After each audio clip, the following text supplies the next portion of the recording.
Le loup qui voulait être un super-héros.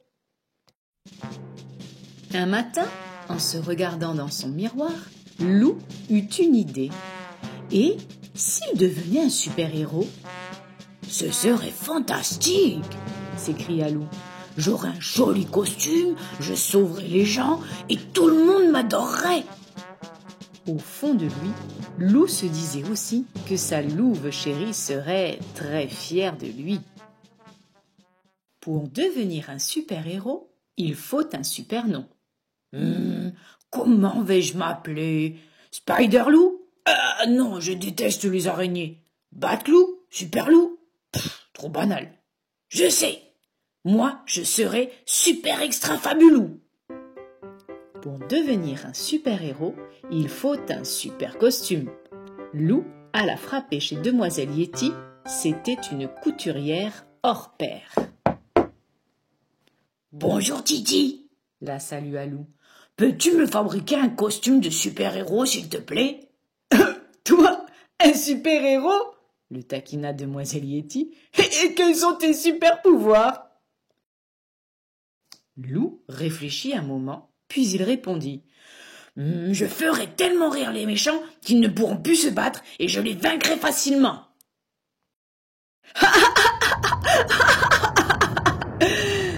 Demoiselle Yeti rigola si fort que la maison manqua de s'écrouler.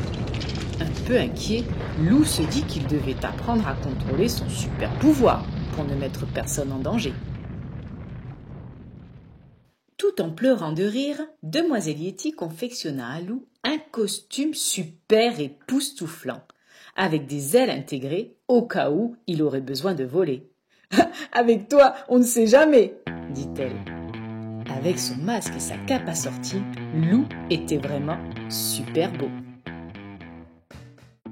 Ainsi habillé, Loup partit se promener dans la forêt. Il avait hâte de voir l'effet qu'il ferait. Passé le premier virage, il se trouva nez à nez avec Gros Louis. « Salut Loup !» fit son ami. « C'est carnaval aujourd'hui ?»« Vous faites erreur, monsieur !» répondit Loup d'une voix grave. « Je m'appelle Super Extra Fabulou et je suis un super-héros. »« Oh, pardonnez-moi !» s'exclama Gros Louis. « Mais alors, si vous êtes un super-héros, vous devez être super fort !»« En effet !» répondit Loup en bombant le torse. « Dans ce cas, pourriez-vous m'aider à ranger ce tas de bois ? Je suis un peu faible, vous savez. » Loup trouva que Gros Louis exagérait, mais il accomplit cette première mission avec succès. Pour être un super-héros, il faut quelqu'un à sauver. Sur son chemin, Loup aida 2 escargots à traverser et il rendit à ses parents un oisillon tombé du nid. Bon, tout ceci est bien gentil, se dit Loup, mais il est temps de trouver une mission digne de moi. C'est à cet instant précis qu'il entendit des cris. Sans perdre un instant, Loup fonça entre les arbres et déboucha près de la rivière. Louve et ses amis jouaient à la balle dans l'eau. « À moi! À moi !» criait Louve. Ni une ni deux, Loup plongea et traîna sa louve chérie jusqu'au rivage. « Mais qu'est-ce qui te prend, Loup ?» hurla-t-elle en recrachant de l'eau. « On s'amusait, c'est tout !» Désolé, fit Loup. Je pensais que tu te noyais. Mortifié, Loup s'éclipsa rapidement. Ce n'était pas comme cela que Louve allait être épaté. Il devait se rattraper et faire un coup d'éclat. Oui, mais quoi? Levant les yeux vers le ciel, il aperçut alors Joshua. Le pauvre, il était coincé tout en haut d'un arbre. « Tiens bon, Joshua, j'arrive !» Il s'élança à l'assaut de l'arbre, qui plia et... Oh, les 2 amis basculèrent dans le vide. Loup réussit à déplier ses ailes, un peu trop tard malheureusement. Bah, qu'est-ce qui t'a pris, loup? Soupira Joshua. À cause de toi, ma nouvelle paire de jumelles est cassée. Oh, j'ai cru que tu étais en danger, je voulais te sauver, expliqua Lou. Je suis super extra fabuleux. Super relou, tu veux dire? Museau bas, Lou se traîna jusqu'à la rivière.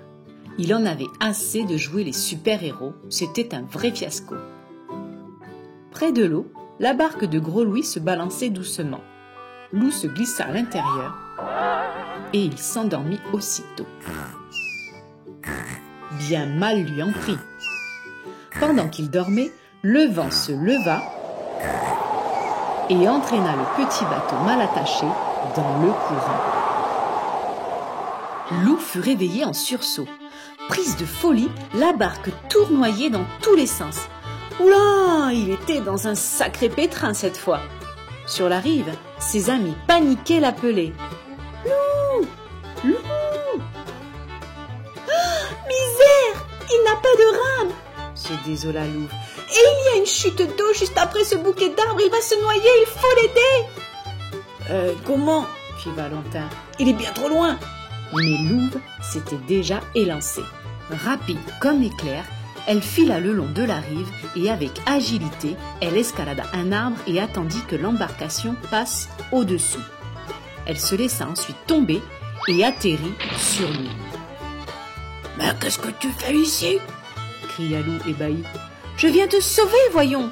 hurla-t-elle. « Allez, ramons chacun d'un côté !» De toute la force de leurs pattes, les deux loups se mirent à ramer et peu à peu, la barque se rapprocha de la rive. Quand ils furent assez près, Valentin se précipita pour les aider à accoster. Ouf, ils étaient sains et saufs. Tout penaud, Lou prit la patte de Louve. « Merci Louve, tu m'as sauvé, » murmura-t-il. « Moi qui voulais être ton super-héros, c'est raté. » « Tu es mon héros à moi, c'est déjà bien assez, » répondit Louve. « Et je t'aime comme tu es, avec tes défauts et toutes tes qualités. » Et voilà, c'est ainsi que s'achève cette histoire avec ce sacré coquin de loup. Si tu as envie de vivre encore plus d'aventures avec ce petit personnage attachant, abonne-toi vite à ma chaîne et n'oublie pas d'activer la cloche de notification. À bientôt!